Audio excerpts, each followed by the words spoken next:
నమస్కారం. NXTG news కి స్వాగతం.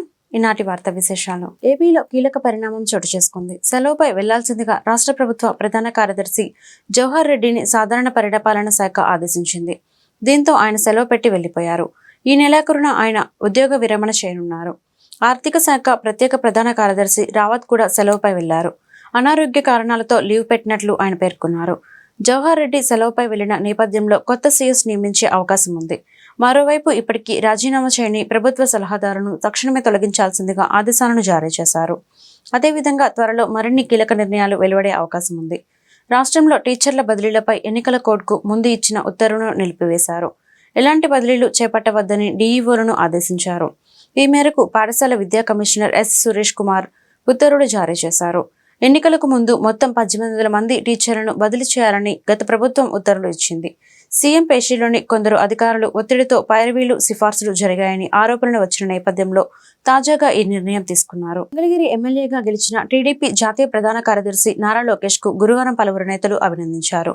టీడీపీ రాష్ట్ర అధ్యక్షుడు అచ్చెన్నాయుడు మర్యాదపూర్వకంగా కలిసి ఘన విజయం సాధించినందుకు శుభాకాంక్షలు తెలియజేశారు.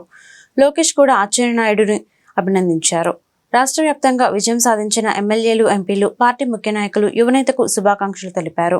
భారీ మెజార్టీతో చరిత్రను తిరగరాసినందుకు ఎమ్మెల్యేలు, ఎంపీలు, కష్టపడి పార్టీని గెలిపించిన నాయకులు, కార్యకర్తలను లోకేష్ అభినందించారు. గుంటూరు నగరపాలక సంస్థ కార్యాలయంలో ఉన్న దొంగ ఫైల్స్ ను రాత్రిపూట దొంగలించేందుకు ప్రయత్నం జరుగుతుందని గుంటూరు తూర్పు ఎమ్మెల్యే నజీర్ అహ్మద్ ఆరోపించారు. నగర మేయర్ ఛాంబర్, కమిషనర్ ఛాంబర్ నుంచి ఒక ఫైల్ కూడా బయటికి వెళ్లకుండా కట్టడి చేయాలని అధికారులకు సూచించారు. గురువారం గుంటూరు తూర్పు నియోజకవర్గ ఎమ్మెల్యే కార్యాలయంలో ఏర్పాటు చేసిన మీడియా సమావేశంలో నజీర్ అహ్మద్ మాట్లాడుతూ నియోజకవర్గ అభివృద్ధికి కట్టుబడి ఉన్నామని స్పష్టం చేశారు. 6 నెలల్లో పెండింగ్లో ఉన్న ప్రాజెక్టులను పూర్తి చేస్తామని హామీ ఇచ్చారు. ఎన్డీఏ కూటమి విజయం చారిత్రాత్మక ఘట్టంగా అభివర్ణించారు. వైసీపీ సర్కార్ దండుపాల్యం ముఠా తీసుకొచ్చి రాష్ట్రాన్ని పూర్తిగా నాశనం చేశారని మండిపడ్డారు. వాలంటీర్ వ్యవస్థ ద్వారా ప్రజలను భయభ్రాంతులకు గురి చేశారని ధ్వజమెత్తారు. అదేవిధంగా అవినీతి అధికారుల లెక్క తెలుస్తామని స్పష్టం చేశారు. ఈ నియోజకవర్గంలో టీడీపీ చేసిన అభివృద్ధి తప్ప వైసీపీ ఎమ్మెల్యే ముస్తఫా చేసింది ఏమీ లేదని మండిపడ్డారు. ఎన్డీఏ కూటమి కార్యకర్తలకు అన్ని విధాలా అండగా ఉంటామని పేర్కొన్నారు. నగరంలో ఉన్నటువంటి కమిటీ సభ్యులు గాని, అలాగే కార్పొరేటర్లుగా పోటీ చేసినటువంటి వాళ్ళు, వార్డు అధ్యక్షులు, ముఖ్యమైనటువంటి నాయకులందరూ కూడా విరివిరిగా వారి వారి స్థాయిల్లో కష్టపడి పనిచేసినటువంటి పరిస్థితులున్నాయి. జనసేన పార్టీ నాయకులు వారికి వచ్చినటువంటి అవకాశం, జనసేన పార్టీకి టికెట్ ఇవ్వకపోయినా పూర్తి స్థాయిలో వారికి పెద్దవారికి తమ్ముడుగా, చిన్నవారికి అన్నగా, నాకు అండగా ఉన్నందుకు జనసేన పార్టీ నాయకులకి హృదయపూర్వకంగా చేతులెత్తి నమస్కరిస్తా ఉన్నాను.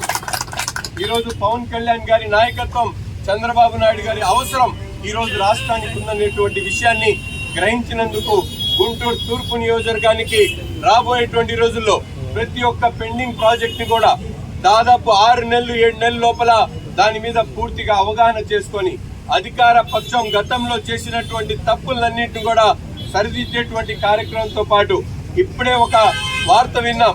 కొన్ని దొంగ ఫైల్స్ మున్సిపాలిటీలో ఉన్నటువంటి దొంగ ఫైల్ ని రాత్రిపూట దొంగిలించేటువంటి ప్రయత్నం జరుగుతా ఉందని మీడియా సాక్షిగా చెప్తా ఉన్నా. మీ అందరికి కూడా ఇప్పుడే మీరు కార్పొరేషన్ అధికారులను సంప్రదించండి. ఇటువంటి ఫైల్ కూడా మేయర్ ఛాంబర్ దగ్గర నుండి, కమిషనర్ ఛాంబర్ దగ్గర నుండి ఏ ఒక్క ఫైల్ కూడా అక్కడి నుంచి తరలిపోవడానికి అవకాశం లేకుండా కట్టడి చేయాలని చెప్పి అధికారులకు చెప్తా ఉన్నాం. రాబోయేటువంటి రోజుల్లో ఎక్కడైనా మీరు ఇటువంటి చర్యలకు పాల్పడితే మాత్రం సహించేది లేదు. మీ మీద తప్పకుండా యాక్షన్ తీసుకోవాల్సినటువంటి అవసరం ఉంటుందని చెప్పి తెలియజేస్తూ, ప్రజాధనాన్ని ఎవరైతే లూటీ చేశారో వారందరినీ కూడా తప్పనిసరిగా నిలదీస్తాం. ప్రజల కోసం ఎంతటి త్యాగానికైనా, ఎంతటి కష్టానికైనా, ఎంతటి నాయకత్వం అయినా భరించి తప్పకుండా వారికి న్యాయం చేసేటువంటి విధంగా ముందుకు సాగుతానని చెప్పి కూడా ఈ సందర్భంగా తెలియజేస్తూ, ముఖ్యంగా పాత్రికేయులకు, మీడియా మిత్రులకు ఈ యుద్ధంలో మీరు కూడా నాకు సహకరించినందుకు ప్రతి ఒక్క ప్రజల పక్షాన పోరాటాలకు మేము ఎప్పుడు సిద్ధమేనని మాజీ మంత్రి గుడివాడ అమర్నాథ్ అన్నారు. ప్రజాస్వామ్యంలో ప్రజలు ఇచ్చిన తీర్పును గౌరవించాల్సిందేనని, కేంద్రంలో కూటమికి భిన్నమైన అవకాశం వచ్చిందన్నారు. గురువారం ఆయన మీడియాతో మాట్లాడుతూ ప్రజా తీర్పునకు అనుగుణంగా కూటమి పనిచేయాలన్నారు. చంద్రబాబు ప్రమాణ స్వీకారం చేయకుండానే కొన్ని చోట్ల దాడులు జరుగుతున్నాయి. వీటిపై కొత్త ప్రభుత్వం ఆలోచించాలి. ఈ దాడులు ప్రజాస్వామ్యం కాదు. గెలిచిన వారు బలవంతులు కాదు, ఓడిన వారు బలహీనులు కాదు. విశాఖలో పుట్టిన వ్యక్తిగా మేము ప్రజలకు అండగా ఉంటాం. వాయిస్ ఆఫ్ వాయిస్లెస్ గా పనిచేస్తాం. కూటమి ప్రభుత్వానికి సమయం ఇస్తాం. ప్రజలకు ఇచ్చిన హామీలు నెరవేర్చాలి. సీఎం జగన్ ఎప్పుడు అందరినీ సమానంగా చూడాలన్న భావనతో పనిచేశారు అని అమర్నాథ్ పేర్కొన్నారు. దీని మీద అంటే లేదా ఇన్ని కార్యక్రమాలు చేసాం, ఇంకా ఏదైనా చేస్తే బాగుంటుందని చెప్పి ఆశించారా? వీటన్నిటికి కూడా క్వశ్చన్ మార్క్స్ అనేటువంటిది వైఎస్ఆర్ కాంగ్రెస్ పార్టీ మీద ముందు ఉన్నాయి. దీనికి అన్నిటి కూడా సమాధానాలు వెతుక్కోవాల్సినటువంటి అవసరం మా మీద ఉంది. డెఫినెట్గా ఆ రకంగా ముందుకెళ్ళేటువంటి ప్రయత్నం చేస్తాం. అన్ని రకాలుగా కూడా ఈరోజు నిన్న ఫలితాలు వచ్చిన తర్వాత చంద్రబాబు నాయుడు గారు కానీ తర్వాత పవన్ కళ్యాణ్ గారు కానీ మాట్లాడినటువంటి మాటలు చూస్తాం. పవన్ కళ్యాణ్ గారు ఏ రకంగా దాడులు చేయాలనేటువంటిది మా ఉద్దేశం కాదు అనేటువంటి మాట వారు పెద్దరికంగా వారు చెప్పారు. చంద్రబాబు నాయుడు గారు ఆ మాట చెప్పినట్టుగా నేనైతే చూడలేదు. కానీ గడిచినటువంటి 48 గంటలుగా రాష్ట్ర వ్యాప్తంగా అనేక ప్రాంతాల్లో జరుగుతున్నటువంటి దాడుల్ని దయచేసి ఖండించాల్సినటువంటి బాధ్యత కూడా ప్రతి ఒక్కరి మీద ఉంది. ఇంట్లోంచి బయటికి పిలిచి పేరు పెట్టి పిలిచి బయటికి ఏ రకంగా దాడులు చేస్తున్నారు అనేటువంటిది మనం చూస్తూ ఉన్నాం. సామాన్యమైనటువంటి ప్రజల్ని వైఎస్ఆర్ కాంగ్రెస్ పార్టీకి ఓటేశారని చెప్పి అనుకున్నటువంటి ప్రతి ఒక్కరిని ఇళ్లలోంచి బయటికి పిలిచి కొడుతున్నటువంటి సందర్భాలు కూడా మనం చూస్తూ ఉన్నాం. ఇది ప్రజాస్వామ్యానికి ఏ రకమైనటువంటి మెసేజ్ని ఇస్తుందో అనేటువంటిది కూడా వారు ఇంకా ప్రమాణ స్వీకారాలు చేయకముందే ఈ పరిస్థితి ఉంది. ఒకసారి ఆలోచన చేయమని చెప్పి కోరుతా ఉన్నాం. గెలిపోవటములు అనేటువంటివి రాజకీయాల్లో సర్వసాధారణంగా ప్రతి 5 సంవత్సరాలకు ఒకసారి ఎన్నికలు జరుగుతూ ఉంటాయి. తప్పకుండా దాన్ని ఏ రకంగా అధిగమించాలి, ఏ రకంగా ఓడిపోయినటువంటి వారు రేపు మళ్ళీ ఎలా గెలవాలని చెప్పి చూస్తాం. గెలిచినటువంటి వారు దీన్ని ఎలా నిలబెట్టుకోవాలనేటువంటి ప్రయత్నం చేయాలి. అంతే తప్ప ఈ రకమైనటువంటి పరిస్థితులు అనేటువంటిది ప్రజాస్వామ్యానికి సరైనటువంటి పద్ధతి కాదు అనేటువంటిది బలంగా నమ్ముతున్నటువంటి వ్యక్తులు. ఈరోజు ఉదాహరణకి నా వరకు నా కుటుంబం దాదాపు 10 ఎలక్షన్స్లో పోటీ చేశాం. 4-5 సందర్భాల్లో గెలిచాం, 4-5 సందర్భాల్లో ఓడిపోయాం. ఇవి రాజకీయాల్లో కొత్త కాదు. రాజకీయాల్లో గెలిపోవటం అనేటువంటిది సర్వసాధారణంగా జరిగేటువంటి ప్రక్రియ. ఓడిపోయినటువంటి వాడు బలహీనుడు కాదు, గెలిచినటువంటి వాడు బలవంతుడు కాదు. ప్రజల కోసం నిరంతరం తప్పించి ప్రజల కోసం ప్రజా సమస్యల మీద పోరాటం చేసేటువంటి అమ్మ చారిటబుల్ ట్రస్ట్ గుంటూరు జిల్లాకే పరిమితం కాకుండా రాష్ట్రానికి ఆపై దేశానికి పలు సామాజిక సేవా కార్యక్రమాలు అందించడం అభినందనీయమని ప్రకాశం జిల్లా కలెక్టర్ దినేష్ కుమార్ ప్రశంసించారు. బ్రతుకుతాం బ్రతకనిద్దాం అనే నినాదంతో హెచ్ఐవి బాధిత చిన్నారులకు పౌష్టికాహారం అందించే దాతల సాయం కోసం అమ్మ చారిటబుల్ ట్రస్ట్ పడుతున్న తాపత్రయం అమోఘమన్నారు. ఈ దిశగా 1000 రూపాయలు విలువ చేసే నిత్యావసర సరుకుల లిస్టుతో కూడిన బ్రోచర్ ఫ్లెక్సీని గురువారం గుంటూరు ఫ్యాన్సీ కళ్యాణ మండపంలో ఏర్పాటు చేసిన సభలో ప్రకాశం జిల్లా కలెక్టర్ దినేష్ కుమార్ అమ్మ చారిటబుల్ ట్రస్ట్ వ్యవస్థాపకులు స్వామి జ్ఞాన ప్రసన్న ఆవిష్కరించారు. అనంతరం స్వామి జ్ఞాన ప్రసన్నతో కలిసి దినేష్ కుమార్ మీడియాతో మాట్లాడారు. హెచ్ఐవి బాధిత చిన్నారులకు పౌష్టికాహారం అందించేందుకు స్వచ్ఛంద సంస్థలు దాతలు విరివిగా సాయం అందించారన్నారు. 10 మంది చిన్నారులను పోషణ నిమిత్తం దత్తత తీసుకున్నట్లుగా కలెక్టర్ ప్రకటించారు. రేపటి తరం మంచి కోరుకునేవారు సహృద్భావంతో హెచ్ఐవి బాధిత చిన్నారులను ఆదుకునేందుకు ముందుకు వచ్చి అమ్మ చారిటబుల్ ట్రస్ట్ నిర్వహించే కార్యక్రమంలో భాగస్వామ్యం కావాలన్నారు.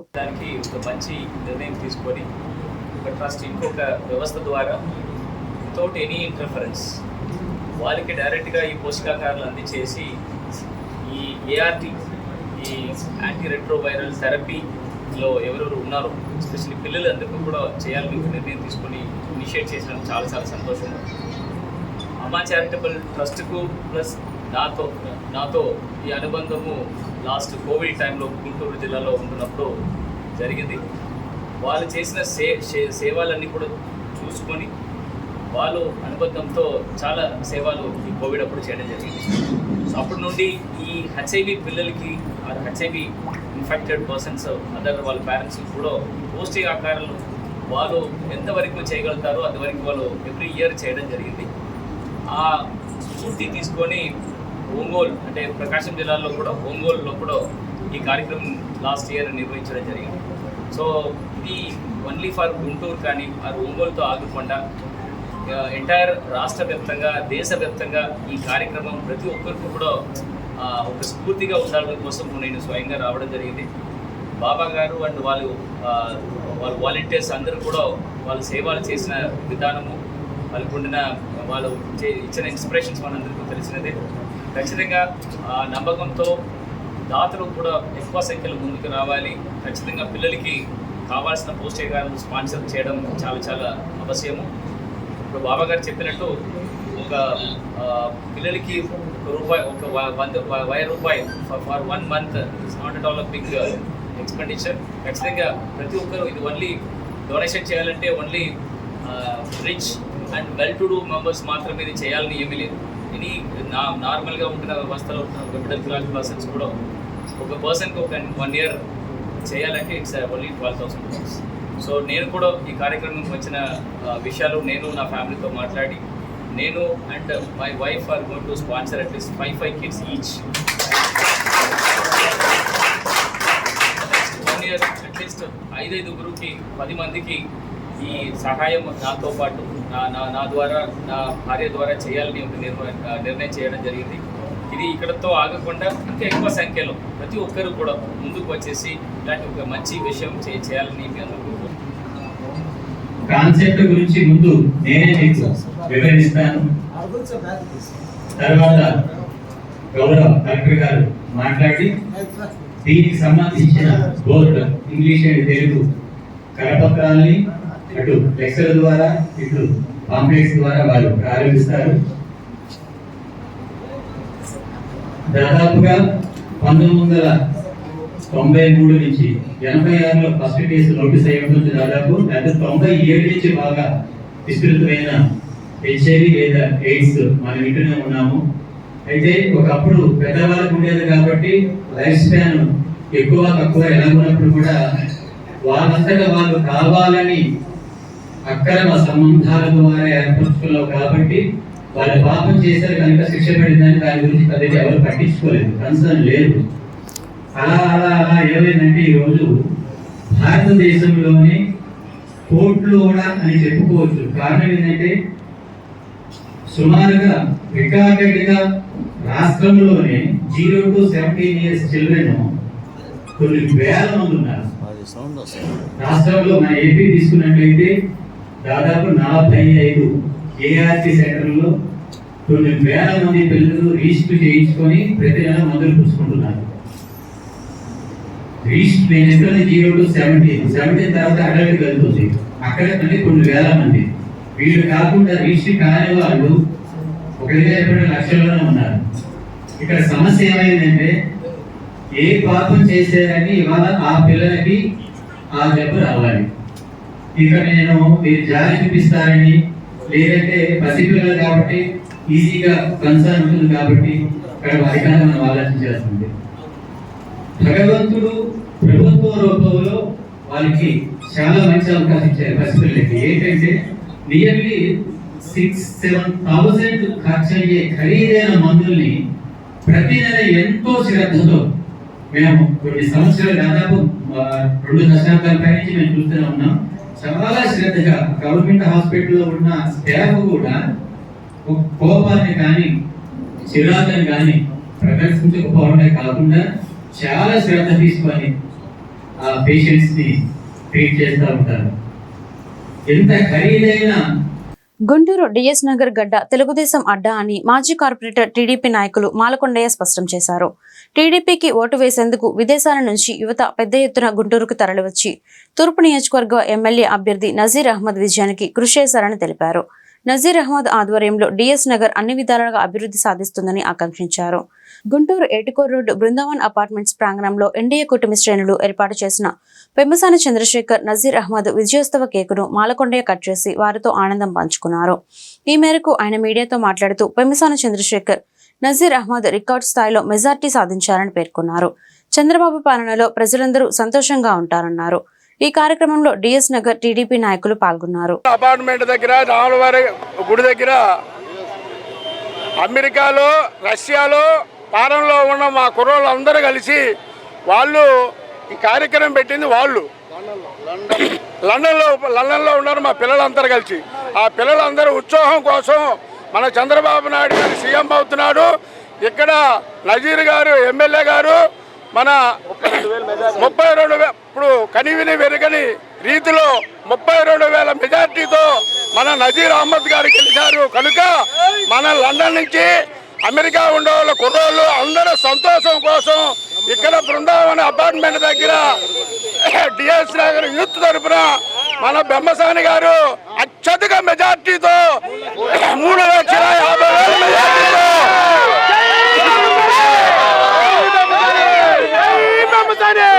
మన బెమ్మసాని గారు మనకి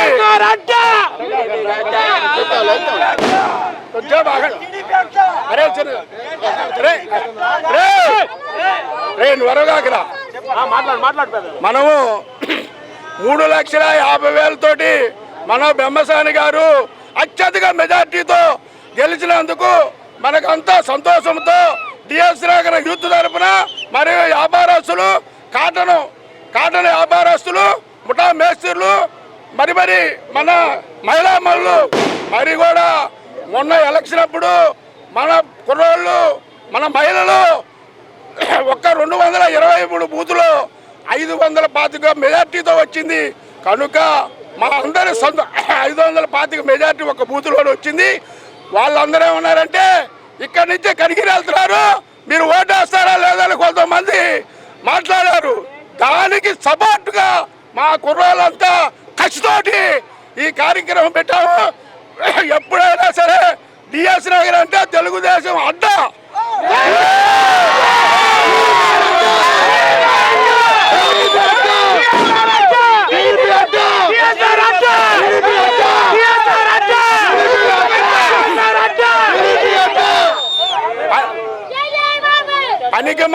పనికిమాల కోతలు కూర్చున్నందుకు మనం ఏమి వాళ్ళకు చింతించాల్సిన అవసరం లేదు. కొంతమంది రాష్ట్రంలో నైరుతి రుతుపవనాలు ఇప్పటికే రాయలసీమ జిల్లాలో పూర్తిగా విస్తరించాయి. రాబోయే 3 లేదా 4 రోజుల్లో కోస్తాంధ్ర తెలంగాణలోని కొన్ని ప్రాంతాలకు విస్తరించేందుకు పరిస్థితులు అనుకూలంగా ఉన్నాయని అమరావతి వాతావరణ కేంద్రం తెలిపింది. రాయలసీమ పరిసరాల ప్రాంతాల్లో రాబోయే 3 రోజుల్లో తేలికపాటి నుంచి భారీ వర్షాలకు అవకాశం ఉందని పేర్కొంది.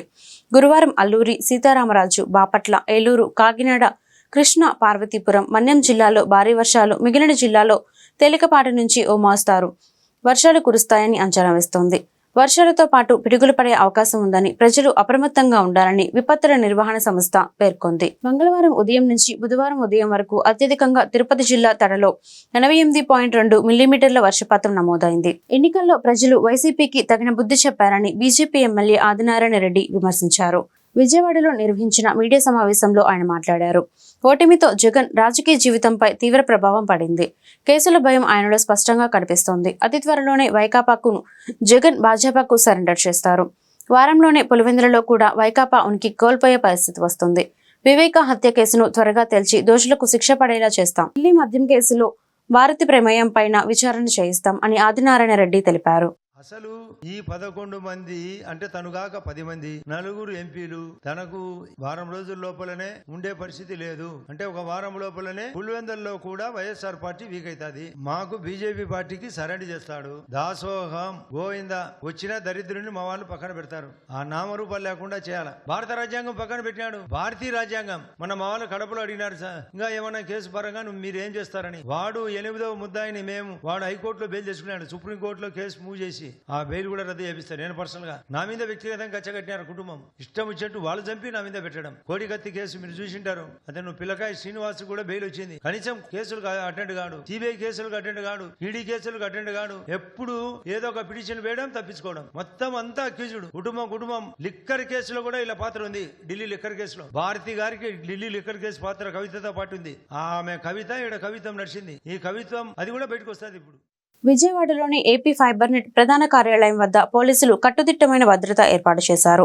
కీలక దస్త్రాలను కొందరు ధ్వంసం చేస్తారని నిఘా వర్గాల సమాచారం రావడంతో భద్రతను పెంచారు. ముఖ్యమైన దస్త్రాలు, డేటా ఎవరూ బయటకు తీసుకువెళ్లకుండా కాపలా కాస్తున్నారు. 3, 4 ఫ్లోర్లో 24 గంటల పాటు నిఘా పెట్టారు. కార్యాలయంలోకి వచ్చి వెళ్లే సిబ్బందిని పోలీసులు క్షుణ్ణంగా తనిఖీ చేసి పంపిస్తున్నారు. కార్యాలయంలోకి బయటవారు వెళ్లకుండా చర్యలు చేపట్టారు. ఈ వార్తలు ఇంతటితో సమాప్తం. మరొక బులెటిన్లో మళ్ళీ కలుద్దాం. అంతవరకు సెలవు. నమస్కారం.